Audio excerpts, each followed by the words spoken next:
오늘 이 본문은 여러분 너무너무 잘 아시죠?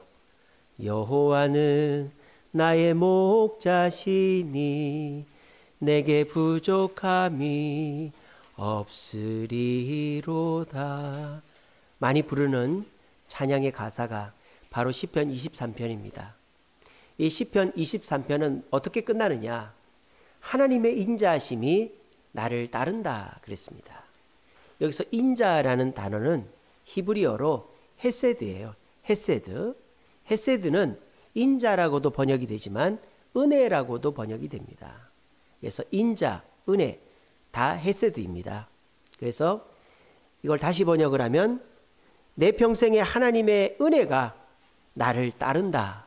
이렇게 번역할 수 있어요. 2024년도 올 한 해 동안 하나님의 은혜가 여러분들을 따라다니게 되기를 간절히 바랍니다. 네, 정말 그렇게 됐으면 좋겠습니다. 보통은 우리가 은혜를 쫓아다니죠.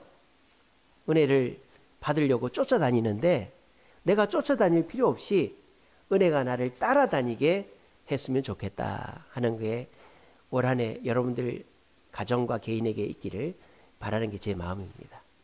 자, 그러면 은혜가 나를 따라다니게 하려면 어떻게 해야 되냐? 행동을 해야 됩니다. 행동을. 아니 목사님, 은혜는 선물로 받는 거 아닙니까? 은혜는 내 행동으로 받는 게 아니라, 행위로 받는 게 아니라 가만히 있으면 하나님이 선물로 주는 거 아닙니까? 물론 그런 은혜도 있습니다. 구원의 은혜 같은 거. 여러분, 구원받는 거는 내가 뭐 행동을 해서 받는 겁니까? 아니죠. 은혜로 선물로 받는 거죠. 그런데 성경에 나오는 은혜는요, 이 구원의 은혜나 몇 가지 빼고는 대부분이 행동을 해야 받는 거예요. 우리의 상식과 반대됩니다. 은혜의 반대는 행위라고 우리가 알았잖아요. 믿음과 행위는 반대다 이렇게 생각하고 있는데, 아니 어떻게 은혜는 행위로 받느냐? 이해가 안 되죠. 자, 은혜의 반대는 행동이 아닙니다. 은혜의 반대는 공로입니다. 공로. 아시겠어요? 제가 설명을 드릴게요. 은혜나 공로나 행동이 필요해요. 노력을 해야, 내가 땀을 흘려야 은혜도 받고 공로도 내게 주어집니다. 근데 은혜와 공로의 차이가 뭐냐? 내 뜻대로 하면 공로가 되고 하나님의 뜻대로 노력하면 은혜가 되는 거예요. 예를 들어 드릴게요. 자, 이런 휴대폰이 있습니다. 우리 여러분들의 자녀들이 휴대폰을 잃어버리거나 망가뜨렸어요. 그럼 휴대폰을 다시 구해야 하든지 사든지 해야 될 거 아닙니까? 그러면 여러분들의 자녀들은 이 휴대폰을 살 돈이 있습니까? 없습니까? 없죠? 워낙 고가인데다가 뭐 요금제도 그렇고 자녀들이 휴대폰을 직접 구입하고 유지할 수가 없어요. 그럼 자녀들이 가만히 있으면 휴대폰이 생깁니까? 아니죠? 어떻게 해야 됩니까? 행동을 해야 되죠. 어떤 행동을 해야 됩니까? 엄마한테, 아빠한테 사정을 해야 되는 거죠. 자, 엄마, 아빠한테 사정을 한다고 무조건 휴대폰이 생깁니까? 내가 사정하는 그 행위가 휴대폰을 무조건 만들어 줍니까? 아니죠. 휴대폰을 줄지 안 줄지는 누구 뜻이에요? 엄마, 아빠 뜻이죠. 근데 나는 뭐만 할 뿐이에요. 행동을 할 뿐이에요. 열심히 하면 엄마, 아빠가 줄 수도 있고 안 줄 수도 있어요. 내가 행동한다고 꼭 주는 건 아니에요.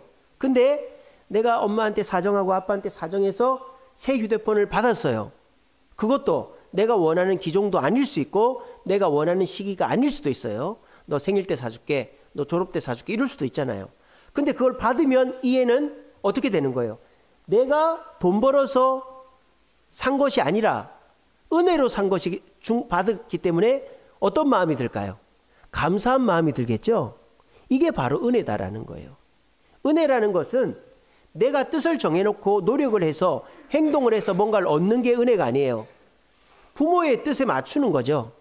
부모님께 내가 휴대폰이 없으니까 나 휴대폰 좀 하나 사주든지 구해달라고 사정을 하는 거예요. 그럼 부모님이 사줄지 안 사줄지 몰라요. 부모님 뜻이니까. 근데 부모님이 원하는 때 원하는 시기에 딱 사줬어요. 그러면 얘는 공짜로 얻은 거기 때문에, 은혜로 얻은 거기 때문에 감사하는 거죠. 이게 은혜다 이 말이에요. 공로는 뭐냐? 공로는 이런 겁니다.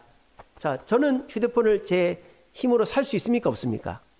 살 수 있죠. 제가 만약에 이게 물에 빠뜨렸다, 뭐 고장이 났다, 그럼 살 수 있어요.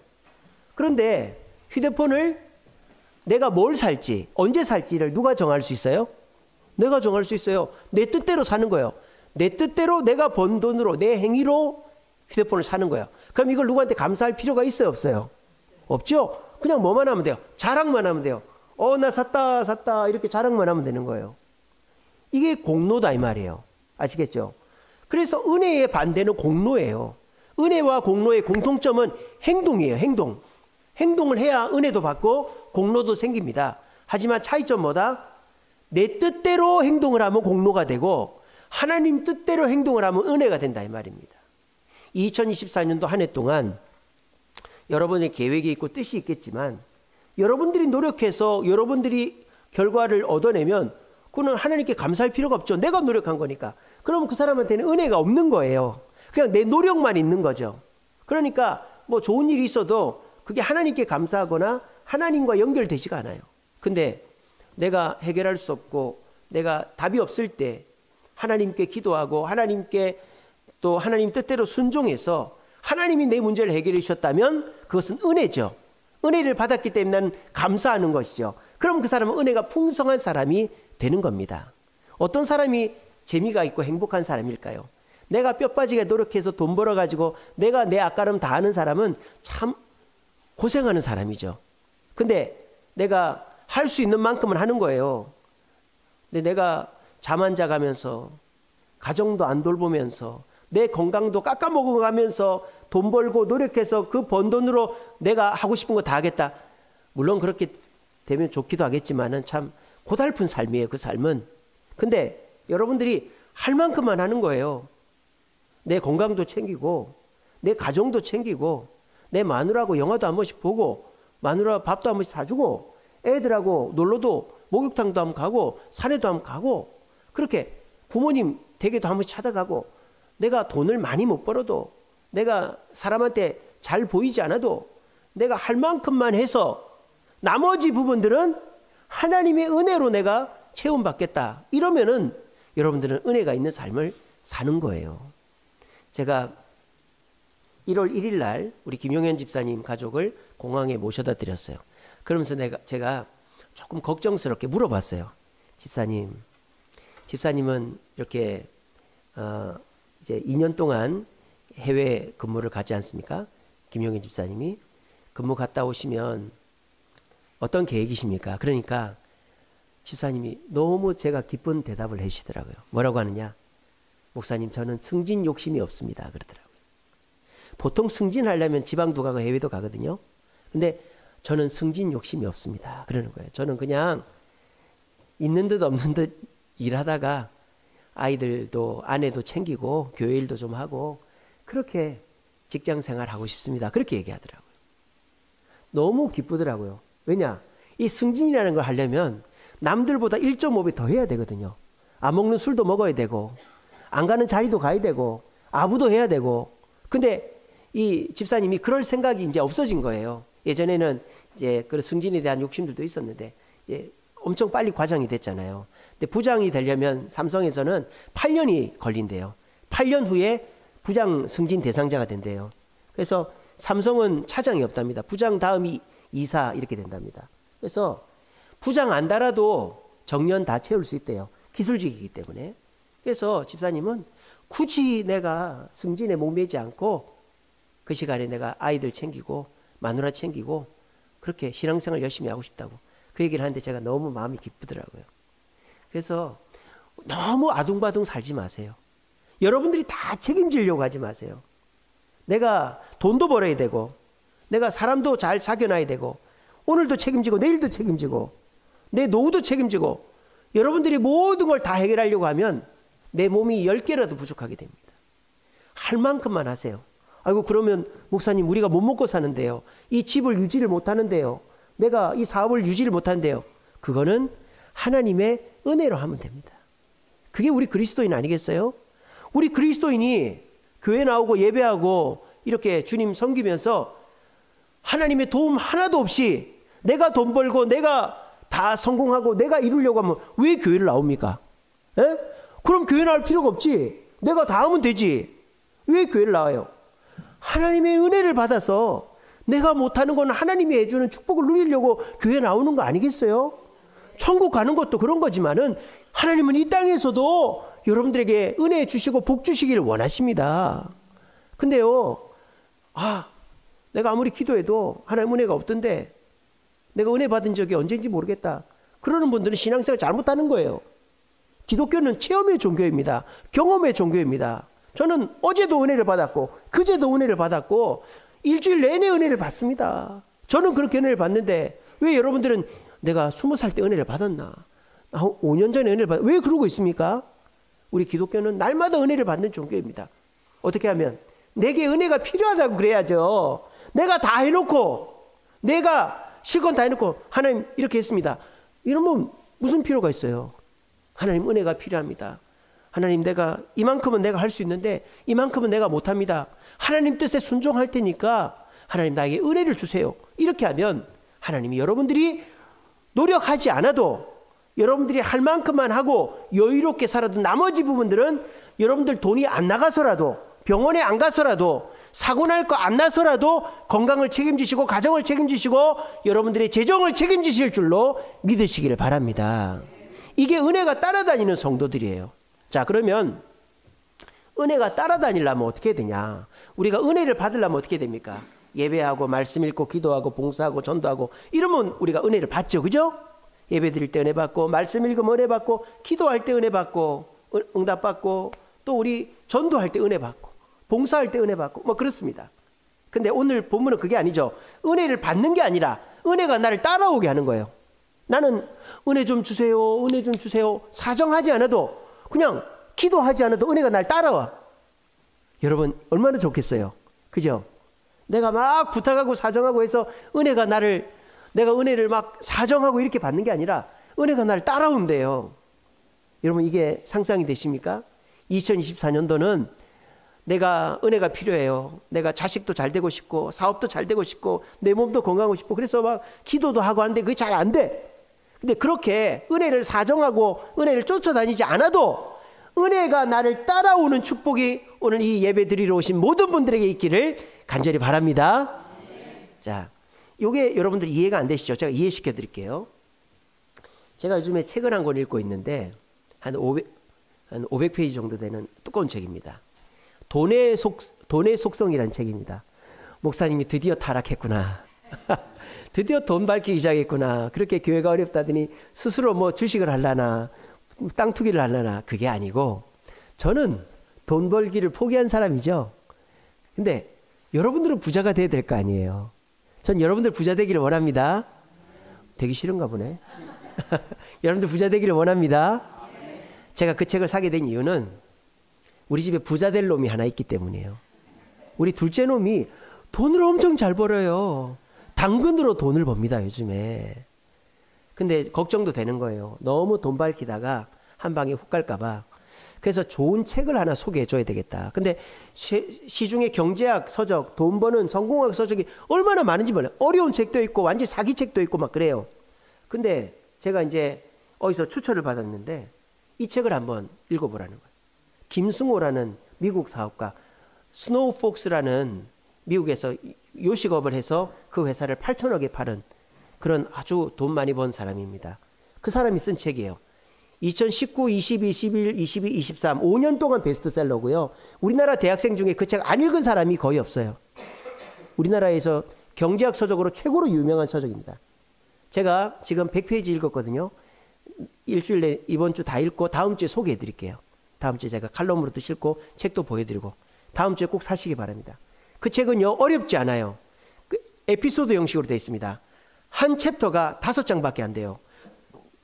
굉장히 간단하게 돼요. 그분이 왜 부자가 되려고 하는지 아세요? 가족들 고생시키지 않으려면 부자가 돼야 된다 그거예요. 그 사람이 지론이에요. 돈이 없으면 꾸러 다녀야 되고 가족 고생시킨다는 거예요. 그러니까 돈이 있어야 가족 고생 안 시킨다. 그게 그 사람 집. 그분은 원래 기독교인이었습니다. 그 책에 보면요. 이분이 그 친필로 사인을 해놨는데 성실하고 정직한 자가 돈을 번다 이렇게 해놨어요. 남의 돈 우습게 생각하는 사람 돈 못 번다 뭐 이런 식으로 책에 보면 아주 주옥 같은 얘기들이 많아요.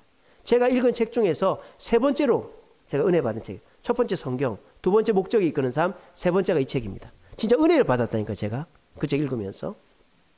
정말 좋은 책입니다. 완전 기독교적, 지금은 교회를 안 다닌대요, 그 사람이.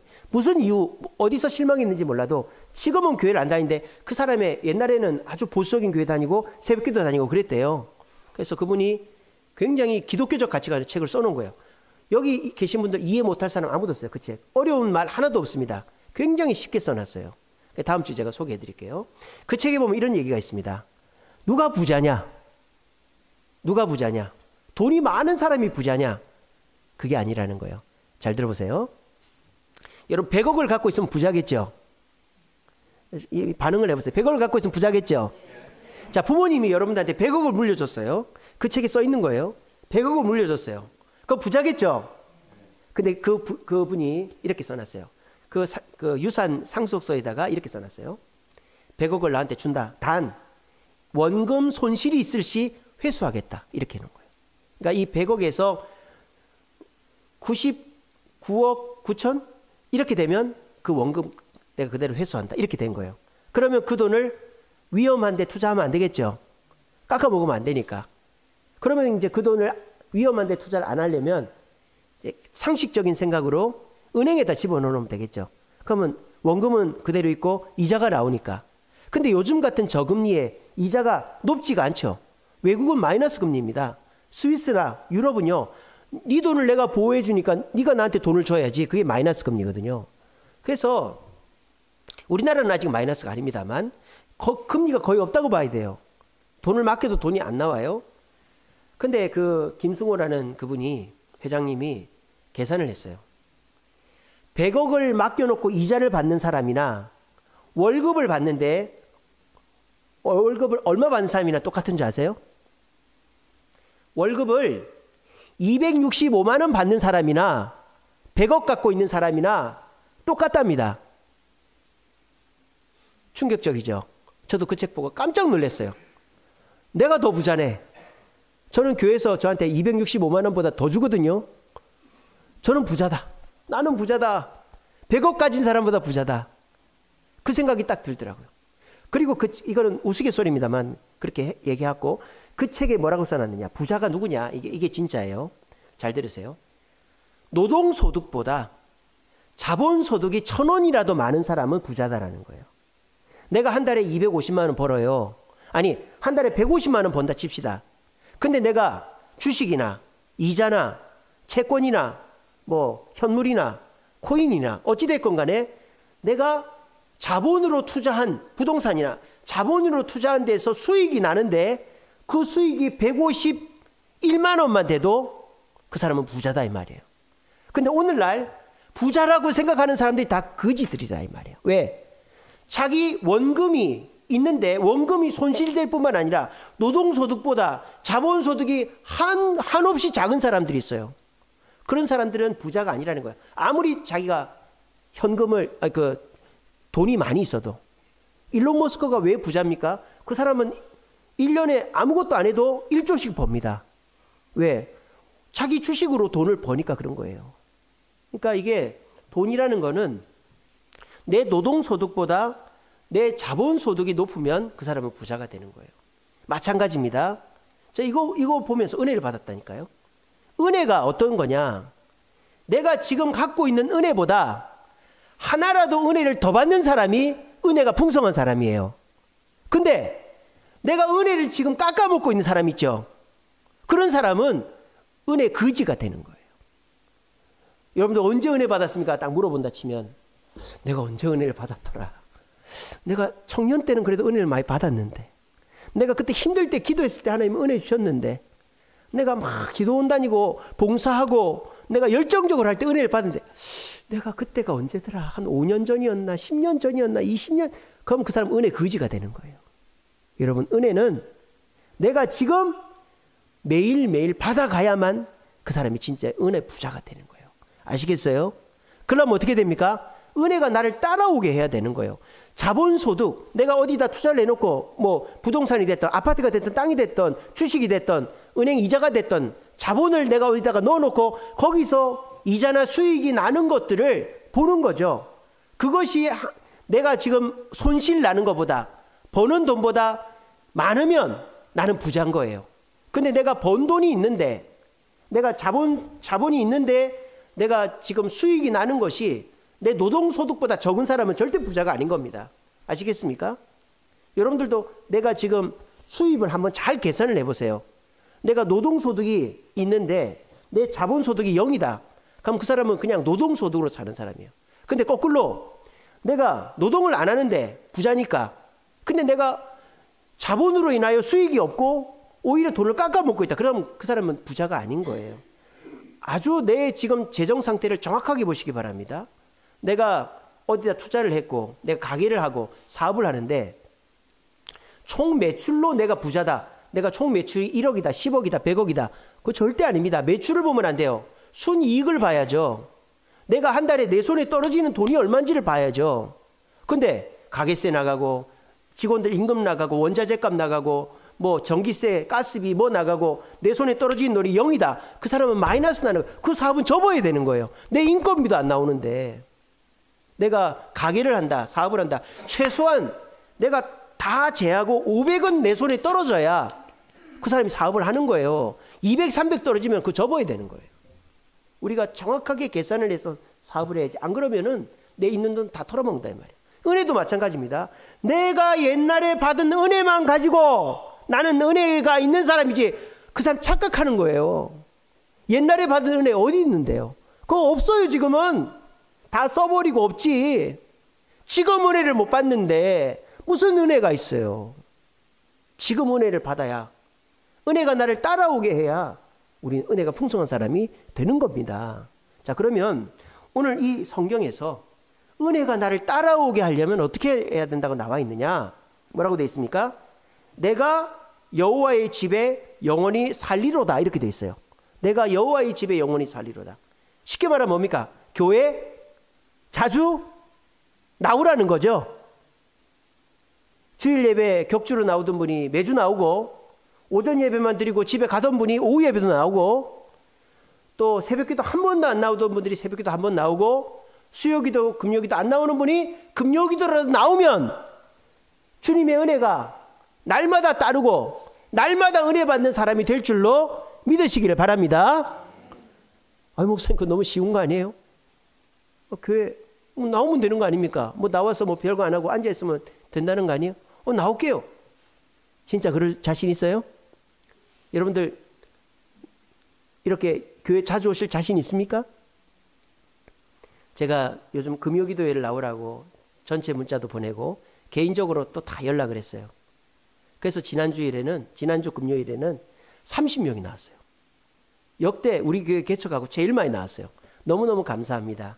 그래도 목사가 애쓴다고 불쌍해가지고 이렇게 또 협조해 주신 우리 성도님들 너무 감사합니다. 근데 그렇게 나오기가 쉽지가 않죠. 왜 쉽지가 않습니까? 그 시간에 내가 하던 일이 있잖아요. 내가 가던 데가 있고, 일하시는 분은 그 시간에 못 나오죠. 제가 일하는 분 일하지 말고 나오라는 건 아닙니다. 일하는 분은 일해야 되고, 근데 또 그 시간에 지방에 있거나 다른 데 계시면 못 나오죠. 그런 분들 지금 얘기하는 게 아니고, 내가 퇴근하고 집에 있는데 안 나오는 분들 얘기하는 거예요. 자, 보세요.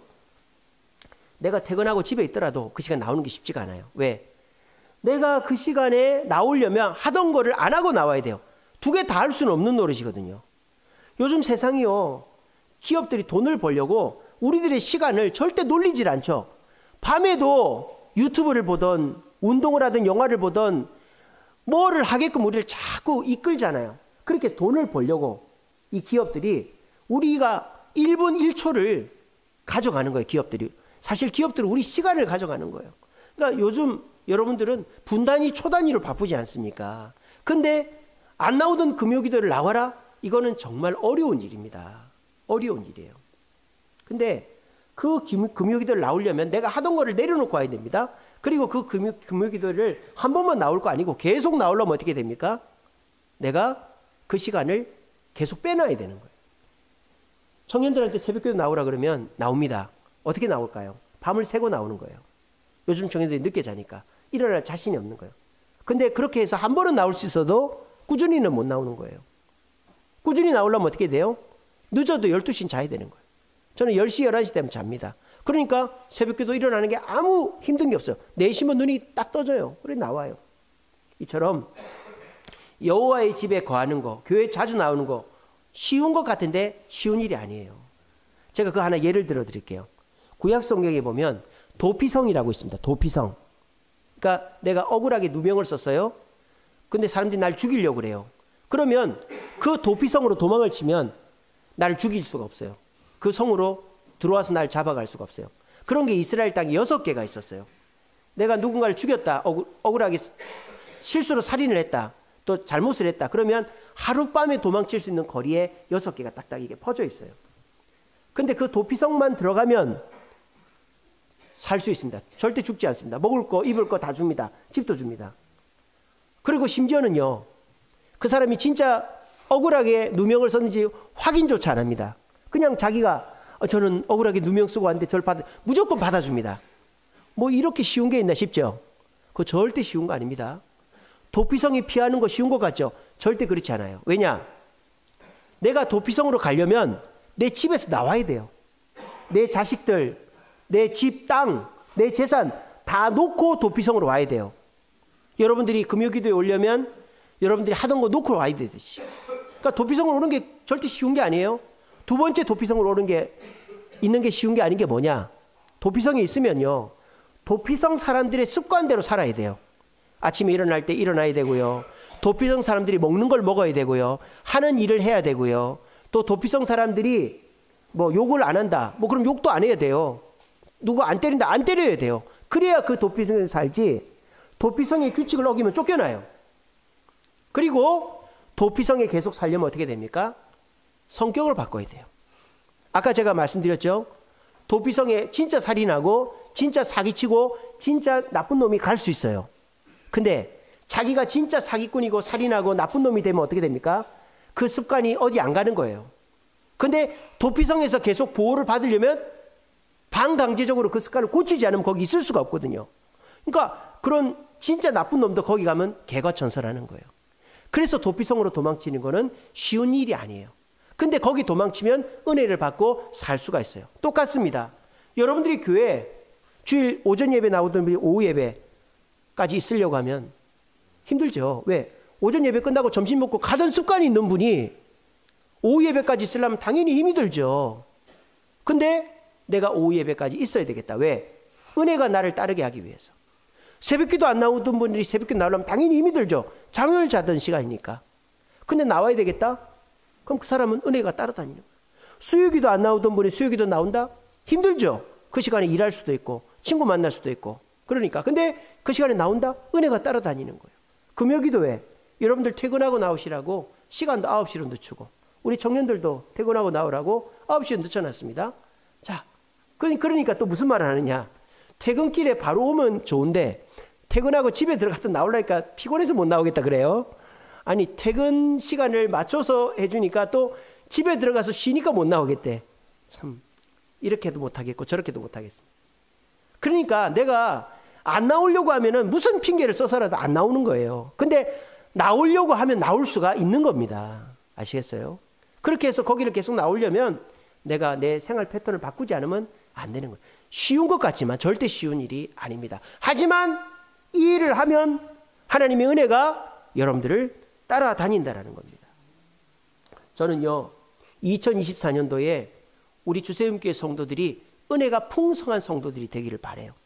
또 2024년도에 오늘 우리가 특별작정원금 작정합니다만 제가 마음이 참 무겁습니다. 요즘같이 어려운 시기에. 근데 제가 그냥 여러분들이 그렇게 작정만 하라는 게 아니라 저도 여러분들 부자 만들어야 되겠다. 그래서 기도도 하고, 제가 보지도 않는, 저는 돈을 별로 신경을 안 쓰거든요. 있으면 그냥 주고 말지. 근데 돈의 속성이라는 책을 사서 제가 읽고 있습니다. 왜? 여러분들 부자 되게 해달라고 그렇게 하고 있거든요. 그래서 저는 우리 성도들이 부자가 되게 하고 싶어요. 그래서 우리 교회를 우리 교회 성도들만의 힘으로 유지하게 하고 싶어요.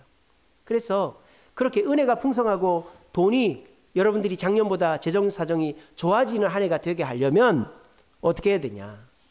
여호와의 집을 사모하고 하나님의 집에 오는 횟수와 은혜의 양은 비례한다라는 거예요. 그래서 제가 오늘 이 설교를 준비했습니다. 여러분 너무 애쓰지 마세요. 너무 내가 다 해결해야 된다. 너무 그렇게 자기를 혹사하지 마세요. 하나님께 맡길 거는 맡깁시다. 하나님이 도와주겠다잖아요. 은혜를 주겠다잖아요. 근데 내가 다 해결하려고 하면은 내 몸이 못 견디는 거예요. 요즘 오래 사는 시대입니다. 저는 120살 살 겁니다. 네, 저는 진짜 그렇게 살 거예요. 아니 10년 전까지만 해도 80살도 오래 살았다는데 지금 80살도 젊잖아요. 90살 이제 돼야 나이 든 분이. 또 10년 지나면 100살 돼야 노인이다 그래요.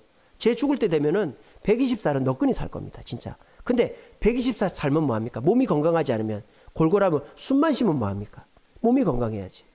그러면 여러분 너무 몸을 혹사하면 안 돼요. 잠도 좀 잘 주무시고 여가 시간도 좀 가지시고 일도 좀 쉬엄쉬엄 하셔야지. 그렇게 정말 너무 열심히 일하시면 여러분 120살 살아도요. 몸이 아파서 음식을 먹어도 그게 무슨 맛인지 모르고 재밌는데 놀러도 못 가요. 쉬엄쉬엄 하세요. 아 그러면 애들 교육을 못 시킵니다. 그러면 제가 제 사업장을 제 직장을 유지를 못 합니다. 그거는 누구한테 맡기라는 거예요? 다시 한번 누구한테 맡기라는 거예요? 하나님께 맡기라고요. 내가 다 해결하려면 교회를 왜 나옵니까? 그러려면 교회 안 나와야지. 하나님께 맡기라고요. 뭐 하나님이 어떻게 해야 맡아주신다고요? 하나님의 전에 하나님께 부지런히 열심히 나오시라고요. 바쁘시고 힘드시면 낮에라도 가끔 와서 기도하세요. 예배당 항상 열어놓습니다. 입구 번호 9999 별 누르시면 됩니다. 아이고 유튜브에 다 나갔는데 9999 별 누르시고 들어오시면 돼요. 본당 항상 열려 있어요. 낮에는 겨울엔 따뜻하고요. 여름엔 시원합니다. 여기가 얼마나 좋은지 몰라요. 여러분 주님의 전에 나오는 것만큼 하나님의 은혜는 비례합니다. 그렇게 할 때 하나님이 일하여 주실 거예요. 여러분들이 일해야 될 부분 하나님이 일해 주시면 얼마나 좋겠어요. 그럼 내가 쉴 수 있으니까. 그러면 내 하루하루 날마다의 삶 속에 자본소득이 들어가듯이 하나님의 은혜가 날 따라다니는 거예요. 그러면 은혜가 풍성한 사람이 되는 거예요. 우리 주세님께 성도들 이 비밀, 이 쉬운 것 같아도 쉬운 게 아니에요. 내가 하던 습관을 내려놓고 내 그 시간에 하던 걸 내려놓고 교회를 나온다는 거 쉬운 일은 아닙니다. 하지만 시도해 보십시오. 반드시 주님이 그 결과로 경험을 하게 해주실 것입니다. 그래서 내가 다 해결하려고 하는 세상 사람들의 모습에서 벗어나서 공로에서 벗어나서 내가 하나님 앞에 예배 나오는 행동 그 작은 행동이지만 최선을 다함으로 하나님이 나를 대신하여 일해 주심으로 은혜가 나를 따라오게 하는 우리 주님께 성도들 되시기를 간절히 바랍니다.